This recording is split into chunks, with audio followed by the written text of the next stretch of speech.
Hi,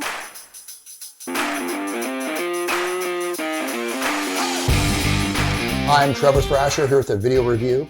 This is one of my favorites that I use in a lot of my classes, from concealed carry to women's self-defense, general safety, awareness classes, you name it.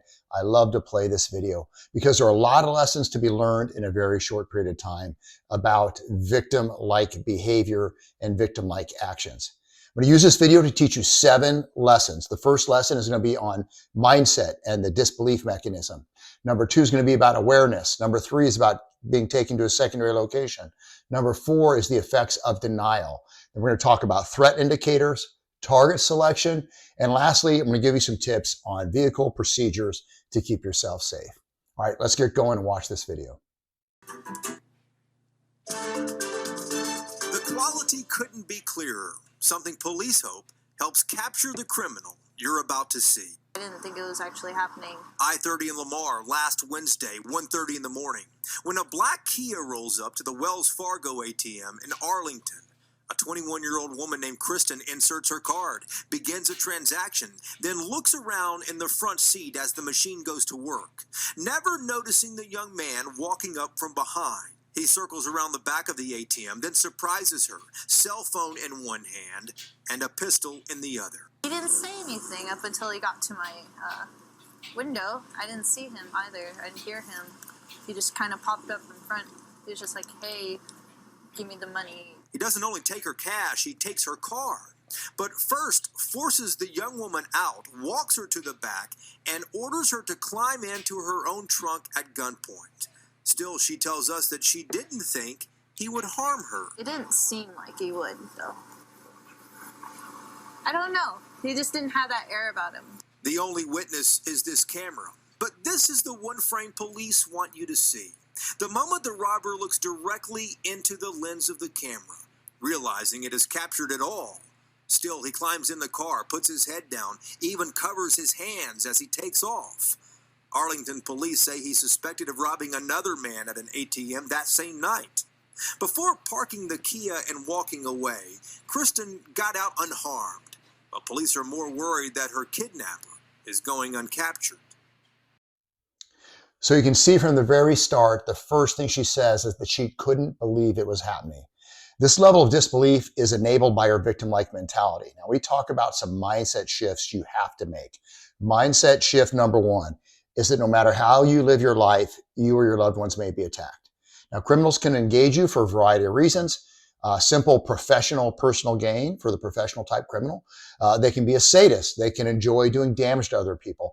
They can be psychotic. They can be mentally ill. There's a lot of reasons for criminals to attack you, and no one is immune from them. I'm sure this victim is a really nice person.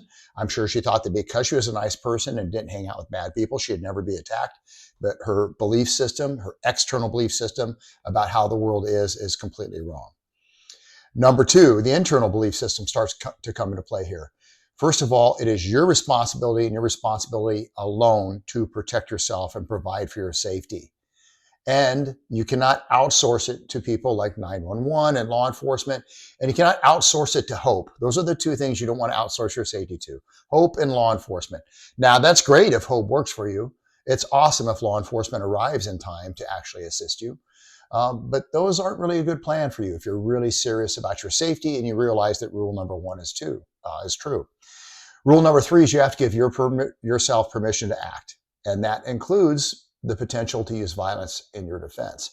Now, I'm not saying that this woman had really a good violent response to defend herself, but she definitely had some action she could have taken if she had enabled herself to act, if she'd been proactive, looking for windows of opportunity, or times when it was a measure of last resort to take action. It could have greatly assisted her. So her external belief system about the world is way off. Her internal belief system about what she needs to do about rule number 1 is really completely off here. And you see, in the end, she was caught in a cycle of disbelief. And when you have disbelief, that disbelief takes a period of time away from you in which you could have otherwise acted. It's kind of a disbelief delay that occurs. I'm fairly experienced in defending myself, hundreds, if not thousands of use of force encounters.